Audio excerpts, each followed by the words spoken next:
है दीदी, नमस्ते, प्रणाम। मेरा यूट्यूब चैनल चंदा कुमारी भोजपुरी गीत पर आप सभी का स्वागत है। आज हम लोग गाने जा रहे हैं दुर्गा मैया के गाना। बहुत सुंदर, बहुत प्यारा। सुनिएगा, अच्छा लगेगा तो लाइक सब्सक्राइब जरूर कीजिएगा। अपना ढेर सारा प्यार दुलार दीजिए दीदी। बहुत आस लगा के हम लोग वीडियो बनाते हैं।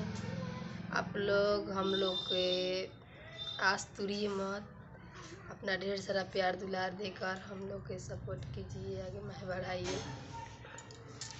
अपना ढेर सारा प्यार दीजिए, जो हम लोग का दिल खुश होगा दीदी। दिल हम लोग का खुश कीजिए। मैं हमारी नगरिया में आई जाऊँ, मैं हमारी नगरिया में आई जाऊँ, मैं हमारी नगरिया में आई जाऊँ, मैं हमारी नगरिया में आई जाऊँ, मैं उजड़ी नगरिया बसाई जाऊँ, मैं उजड़ी नगरिया बसाई जाऊँ, मैं उजड़ी नगरिया बसा जाऊँ, मैं उजड़ी नगरिया बसा जाऊँ। सबका नगरिया में कलशा धरइले, सबका नगरिया में कलशा धरइले, हमार नगरी मैया सुने रही गइले, हमार नगरी मैया सुने रही गइले।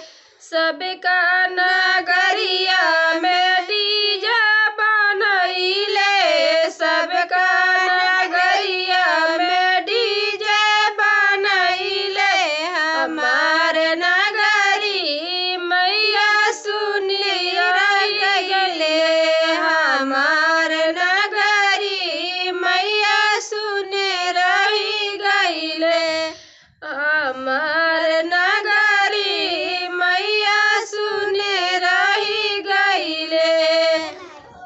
मैं हमारी नगरिया में आई जाऊँ, मैं हमारी नगरिया में आई जाऊँ, मैं उजड़ी नगरिया बसाई जाऊँ, मैं उजड़ी नगरिया बसाई जाऊँ, मैं गोदी में लालना दे देहूँ, मैं गोदी में लालना दे देहूँ, मैं हमारी नगरिया में आई जाऊँ, मैं हमारी नगरिया में आई जाऊँ।